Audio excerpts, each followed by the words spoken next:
ಬೆಂಗಳೂರಿನಲ್ಲಿ ವಾಹನ ಸವಾರರಿಗೆ ಇದೀಗ ಮತ್ತೊಂದು ಶಾಕ್ ಅಂತಾನೆ ಹೇಳ್ಬೋದು. ಶಾಕ್ ಅನ್ನೋದು ಒಂದು, ಎರಡನೇದು ಅವ್ರಿಗೆ ಸ್ವಲ್ಪ ಎಚ್ಚರಿಕೆ ವಹಿಸಬೇಕು ಅನ್ನುವಂಥದ್ದು ಕೂಡ ಈಗ ನಾವು ಇಲ್ಲಿ ಹೇಳ್ತಾ ಇರೋದು. ಏನು, ಕಂಡಲ್ಲಿ ಪಾರ್ಕಿಂಗ್ ಮಾಡಿದ್ರೆ ಇನ್ಮೇಲೆ ದಂಡ ಬೀಳುತ್ತೆ.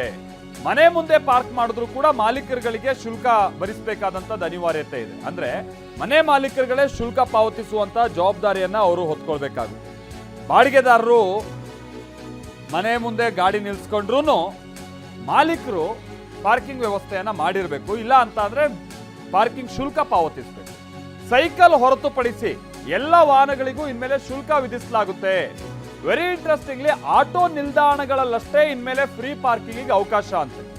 ಅಂದ್ರೆ ವಿಚಾರ ಏನು ಅಂತಂದ್ರೆ ಎಲ್ಲ ರಸ್ತೆಗಳು ಅಂತಲ್ಲ, ಬೆಂಗಳೂರಿನ ರಸ್ತೆಗಳನ್ನ ಎ ಬಿ ಸಿ ಮಾದರಿಗಳನ್ನಾಗಿ ವಿಂಗಡಿಸಿ ಶುಲ್ಕ ಹಾಕೋ ಕೆಲಸ ನಡೆಯುತ್ತೆ. ಈಗ ರಾತ್ರಿ 8 ಗಂಟೆಯಿಂದ ಬೆಳಗ್ಗೆ 8 ಗಂಟೆವರೆಗೂ ಫ್ರೀ ಪಾರ್ಕಿಂಗ್ ಇರುತ್ತೆ, ನೋ ಪ್ರಾಬ್ಲಮ್. ನಿಮ್ಮ ಮನೆ ಏನಾದರೂ ಈ ಎ ಕ್ಯಾಟಗರಿ ರಸ್ತೆಯಲ್ಲೋ ಅಥವಾ ಬಿ ಕ್ಯಾಟಗರಿ ರಸ್ತೆಯಲ್ಲೋ ಇದ್ದರೆ, ಅದು ಸ್ವಲ್ಪ ಮುಖ್ಯ ರಸ್ತೆ ರೀತಿಯಾಗೇನು ಇದ್ರೂ ಕೂಡ ರಾತ್ರಿ 8ರಿಂದ ಬೆಳಗ್ಗೆ 8 ತನಕ free parking, no issue. But ನೀವು ಬೆಳಗ್ಗೆ 8ರಿಂದ ರಾತ್ರಿ 8 ಗಂಟೆ ತನಕ ಏನಾದರೂ ಪಾರ್ಕಿಂಗ್ ಮಾಡ್ತೀನಿ ಅಂತ ಅಂದರೆ ಚಾರ್ಜ್ ಕಟ್ಟಬೇಕು. ನೋಡಿ, ಇದು ಇನ್ಮೇಲೆ ಆಮೇಲೆ ನಿಮ್ಗೆ ಗೊತ್ತಿರುತ್ತೆ, ಭಾಳಷ್ಟು ಕಡೆ ಮನೆ ಹೆಂಗೆ ಅಂತಂದರೆ 8, 9 ಫ್ಲೋರ್ ಎಲ್ಲ ಕಟ್ಸ್ತಾರೆ ಕೆಲವರು. 4, 5 ಫ್ಲೋರ್ ಅಂತೂ ಮಾಮೂಲಿ ಬಿಡಿ, ಕೆಳಗಡೆ ಒಂದು 2 ಗಾಡಿ ನಿಲ್ಲಕ್ಕೆ ಪಾರ್ಕಿಂಗ್ ಮಾಡ್ಕೊಂಡಿರಲ್ಲ. ಅಂಥವ್ರು ಏನು ಮಾಡಬೇಕು, 8, 10 ವೆಹಿಕಲ್ನ ಇಡೀ ರಸ್ತೆ ತುಂಬ ನಿಲ್ಲಿಸ್ತಾರೆ.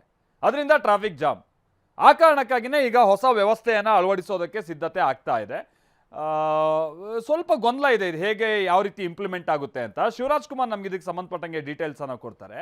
ಶಿವು, ಇದು ಹೇಗೆ ಇಂಪ್ಲಿಮೆಂಟ್ ಆಗುತ್ತೆ ಶಿವು? ಅಂದರೆ ಈಗ ಯಾವ್ಯಾವ ರಸ್ತೆಗಳಲ್ಲಿ ಇನ್ಮೇಲೆ, ಯಾಕಂದರೆ ಈ ಗಲ್ಲಿಗಿಲ್ಲೆಲ್ಲ ನಿಲ್ಸ್ಕೊಂಡ್ರು ಇನ್ಮೇಲೆ ಟ್ರಾಫಿಕ್ ಫೈನೋ ಅಥವಾ ಈ ಪಾರ್ಕಿಂಗ್ ಚಾರ್ಜ್ ಅಂತ ಕಟ್ಟಬೇಕಾಗುತ್ತಾ, ಅಥವಾ ಯಾವ ಮಾದರಿಯ ರಸ್ತೆಗಳಲ್ಲಿ ನಿಲ್ಸಿದ್ರೆ ಈ ಚಾರ್ಜಿಂಗ್ ಬೀಳುತ್ತೆ ಅಂತ ಹೇಳ್ಕೊಂಡು ಶಿವರಾಜ್ ಕುಮಾರ್?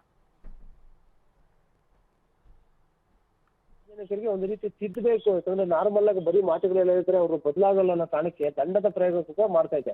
ಇತ್ತೀಚೆಗಷ್ಟೇ ನಾವು ವೇಕೆಂಟ್ ಲ್ಯಾಂಡ್ ಅಂದ್ರೆ ಖಾಲಿ ಜಾಗ, ಖಾಲಿ ನಿವೇಶನಗಳಿದ್ರೆ ಅಲ್ಲೇನೋ ಡೆಬ್ರಿಸು ಎಲ್ಲ ಇದ್ರೆ ಅದನ್ನ ಡೆಡ್ ಲೈನ್ ಕೊಟ್ಟರು ಕೆಲವರು ತೆರವು ಮಾಡೋದಿಲ್ಲ ಅಂತ ಈಗ ಆಗಸ್ಟ್ 15ರ ನಂತರ ಅದಕ್ಕೂ ಕೂಡ ದಂಡದ ಪ್ರಯೋಗ ಮುಂದಾಗ್ತಾ ಇದೆ.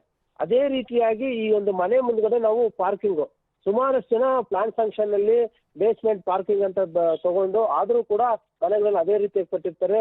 ತಮ್ಮ ವಾಹನಗಳನ್ನ ಈ ಒಂದು ಫುಟ್ಪಾತ್ ಏನಿದೆ, ಮನೆ ಮುಂದೆಗಡೆ ಇರುವಂತ ಖಾಲಿ ಜಾಗ ಏನಿರುತ್ತೆ, ಜನರು ಓಡಾಡುವಂತ ಜಾಗ ಇರುತ್ತೆ, ಆ ಒಂದು ಸ್ಲ್ಯಾಬ್ಸ್ ಇರ್ತಾವಲ್ಲ ಅದ್ರ ಮೇಲೆನೆ ಪಾರ್ಕಿಂಗ್ ಮಾಡಿರ್ತಾರೆ. ಆ ಒಂದು ದೃಷ್ಟಿಯಲ್ಲಿ ಅವ್ರಿಗೂ ಕೂಡ ಈಗ ಚಾಟಿ ಬೀಸುವಂತ ಕೆಲಸವನ್ನು ಜಿಬಿ ಮಾಡ್ತಾ ಇರುವಂತದ್ದು. ಮೊದಲ ಹಂತದಲ್ಲಿ ಈ ಒಂದು ABC ನೀವು ಹೇಳಿದಾಗೆ 3 ರೀತಿಯ ಕ್ಯಾಟಗರಿಯನ್ನ ಮಾಡಿ ಅದರ ಮುಖಾಂತರವಾಗಿ ದಂಡದ ಪ್ರಯೋಗನ ಮಾಡ್ತಾ ಇದೆ. ಬೈಸಿಕಲ್ ಅಂದ್ರೆ ಸೈಕಲ್ ಅನ್ನ ಹೊರತುಪಡಿಸಿ ಉಳಿದ ಎಲ್ಲಾ ವೆಹಿಕಲ್ ಕೂಡ ಇಂತಿಷ್ಟು ಚಾರ್ಜ್ ಅಂತ ಮಾಡಕ್ಕೆ ಮುಂದಾಗಿರುವಂತ. ಈಗ 25 ಮೀಟರ್ ರೋಡ್ ಇದ್ದು ಅಲ್ಲಿ ಏನನ್ನ ಆ ರೋಡ್ ಅಕ್ಕಪಕ್ಕದಲ್ಲಿ ಪಾರ್ಕಿಂಗ್ ಮಾಡಿದ್ರೆ ಅವ್ರು ಕನಿಷ್ಠ ದ್ವಿಚಕ್ರ ವಾಹನದವರು 1 ಗಂಟೆಗೆ 40 ರೂಪಾಯಿಷ್ಟು ನಾವು ಆ ದಂಡವನ್ನ ಕಟ್ಟಬೇಕಾಗುತ್ತೆ, ಶುಲ್ಕವನ್ನು ಭರಿಸಬೇಕಾಗುತ್ತೆ. ಜೊತೆಗೆ ಈ ದೊಡ್ಡ ವೆಹಿಕಲ್ಗೆ 60 ರೂಪಾಯಿ, ಮತ್ತೆ ಬಿ ಕ್ಯಾಟಗರಿಗೆ 30 ರೂಪಾಯಿ, ಮತ್ತೆ ಸಿ ಕ್ಯಾಟಗರಿ ಬರುವಂತಹ ರಸ್ತೆಗಳಿಗೆ 20 ರೂಪಾಯಿ. ಈ ರೀತಿಯಾಗಿ ಅವರು ದಂಡದ ಪ್ರಯೋಗನ ಮಾಡಕ್ಕೆ ಮುಂದಾಗಿದ್ದಾರೆ. ಅಂದ್ರೆ ಈಗ 60 ಮೀಟರ್ ರಸ್ತೆ, 30 ಮೀಟರ್ ಅದರ ಅನುಗುಣವಾಗಿ ಅವರಿಗೆ ಚಾರ್ಜಸ್ ಅನ್ನ ಹಾಕ್ತಾರೆ. ಪ್ರಮುಖವಾಗಿ ಇಲ್ಲಿ ಗಮನಿಸಬೇಕಾದಂತೂ ಯಾರು ಮನೆ ಮಾಲೀಕರು ಇರ್ತಾರೆ ಅವರೇ ಅದರ ವೆಚ್ಚವನ್ನ ಭರಿಸಬೇಕು. ಬಾಡಿಗೆದಾರರಿಗೆ ಒಂದ್ ವೇಳೆ ಇವರು ಮನೆ ಕೊಟ್ಟು ಬಾಡಿಗೆದಾರರ ಅವರ ವೆಹಿಕಲ್ ಇದ್ದು ಅವರು ಮನೆ ಮುಂದೆ ನಿಲ್ಲಿಸ್ತಾ ಇದ್ರೆ ಅದರ ವಸೂಲಿಯನ್ನ ಮನೆ ಮಾಲೀಕನ ವಸೂಲಿ ಮಾಡಿಕೊಂಡು ಆ ಒಂದು ದಂಡವನ್ನ ಜಿಬಿಗೆ ಕಟ್ಟುವಂತೆ ಕೆಲಸ ಮಾಡಬೇಕಾಗುತ್ತೆ. ಇಲ್ಲವಾದಲ್ಲಿ ಪ್ರತಿಯೊಬ್ಬರು ಕೂಡ ತಮ್ಮ ಬೇಸ್ಮೆಂಟ್ ಇಲ್ಲಿ ಪಾರ್ಕಿಂಗ್ ವ್ಯವಸ್ಥೆ ಮಾಡ್ಕೊಂಡಿದ್ದು ಅಲ್ಲಿ ನಿಲ್ಲಿಸಬೇಕು. ಈ ಒಂದು ವೇಳೆ ಏನಾದ್ರೂ ಜಾಗ ಇಲ್ಲ ಅಂತಂದು ಬೇರೆ ರೀತಿಯಾದ ಪರ್ಯಾಯ ಜಾಗಗಳು ಎಲ್ಲಿ ಮಾಡಿದ್ರು ಅಲ್ಲಿ ನಿಲ್ಲಿಸಬೇಕು. ಅಪಾರ್ಟ್ಮೆಂಟ್ಗಳಿರ್ಬೋದು, ತಮಗೆ ಬೇಕಾದವರ ಒಂದು ಪರಿಚಯಸ್ಥರ ಮನೆಗಳು ನಿಲ್ಲಿಸಬೇಕು. ಇಲ್ಲವಾದಲ್ಲಿ ರಸ್ತೆಯಲ್ಲೇ ನಾವು ನಿಲ್ಲಿಸ್ತೀವಿ ಹಗಲೊತ್ತಲ್ಲಿ. ಪ್ರಮುಖವಾಗಿ ಈಗ ರಾತ್ರಿ 8 ಗಂಟೆಯಿಂದ ಬೆಳಿಗ್ಗೆ 8 ಗಂಟೆವರೆಗೂ ಯಾವುದೇ ರೀತಿಯ ದಂಡ ಇಲ್ಲ. ಒಂದು ವೇಳೆ ಹಗಲೊತ್ತರಲ್ಲೂ ಕೂಡ ನೀವು ಅದೇ ರಸ್ತೆಯಲ್ಲಿ ಅದೇ ಜಾಗದಲ್ಲಿ ನಿಲ್ಲಿಸಿದ್ರೆ ನೀವು ಖಂಡಿತವಾಗ್ಲೂ ದಂಡ ಭರಿಸಬೇಕಾಗುತ್ತೆ. ನಾವು ಗಮನಿಸಬಹುದು ಮಲ್ತೇಶ್, ಸುಮಾರಷ್ಟು ಜನ ಒಂದೇ ಜಾಗದಲ್ಲಿ ಸುಮಾರು ತಿಂಗಳ ಕಾಲ, ವರ್ಷಗಳ ಕಾಲ ಅಲ್ಲೇ ವೆಹಿಕಲ್ ಅನ್ನ ನಿಲ್ಲಿಸಿರ್ತಾರೆ. ಅವುಗಳನ್ನು ಕೂಡ ಟೋಯಿಂಗ್ ಕೆಲಸವನ್ನ ಮಾಡ್ತಾ ಇದ್ರೆ ಅವ್ರು ನೋಟಿಸ್ ಅಂಟಿಸಿ ಒಂದು ಡೆಡ್ ಲೈನ್ ಕೊಟ್ಟಿದ್ರು ಕೂಡ ಯಾರು ಕೂಡ ಒಂದಷ್ಟು ತಲೆ ಕೆಡಿಸ್ಕೊಳ್ತಿಲ್ಲ. ಅಂತ ವೆಹಿಕಲ್ ಕೂಡ ಟೋಯಿಂಗ್ ಮಾಡಿ ಅವುಗಳನ್ನು ಕೂಡ ಆಕ್ಷನ್ ಮಾಡುವಂತ ಕೆಲಸವನ್ನ ಮಾಡ್ತಾ ಇದ್ರೆ. ಅದೇ ರೀತಿಯಾಗಿ ಮನೆ ಮುಂದೆ ಏನಾದ್ರೂ ಹಗಲೊತ್ತಿನಲ್ಲಿ ನೀವು ಜನರು ಓಡಾಡಕ್ಕೆ ಇರುವಂತ ರಸ್ತೆಗಳ ಮೇಲೆ, ಫುಟ್ಪಾತ್ಗಳ ಮೇಲೆ ನೀವು ವೆಹಿಕಲ್ಗಳನ್ನ ಮನೆ ಮುಂದೆ ನಿಲ್ಸ್ಕೊಂಡಿದ್ರೆ ಖಂಡಿತವಾಗ್ಲೂ ಇನ್ನು ಮುಂದೆ ದಂಡ ಬೀಳುತ್ತೆ. ಇದೊಂದು ರೀತಿಯ ಒಳ್ಳೆ ಪಾಠ ಕೂಡ. ಯಾಕಂದ್ರೆ ಸಾಕಷ್ಟು ಜನ ಸಾರ್ವಜನಿಕರು ಒಳಗಡೆ ಜಾಗ ಇದ್ರು ಕೂಡ, ತಮ್ಮ ಮನೆ ಅಂಗಳದಲ್ಲಿ ಜಾಗ ಇದ್ರು ಕೂಡ, ಬೇಸ್ಮೆಂಟ್ ಅಲ್ಲಿ ಜಾಗ ಇದ್ರು ಕೂಡ ಒಂದು ರಸ್ತೆ ಮತ್ತು ಆ ಒಂದು ಫುಟ್ಪಾತ್ ಏನಿರುತ್ತೆ ಆ ಸ್ಲ್ಯಾಬ್ ಮೇಲೆ ನಿಲ್ಲಿಸ್ತಾರೆ. ಇದರಿಂದಾಗಿ ಜನರು ಓಡಾಡಕ್ಕೆ ಆಗೋದಿಲ್ಲ, ರಸ್ತೆಗೆ ಒಂದು ಆಕ್ಸಿಡೆಂಟ್ಸ್ ಆಗೋದು ಇವೆಲ್ಲ ಸಾಮಾನ್ಯ ಆಗಿದೆ.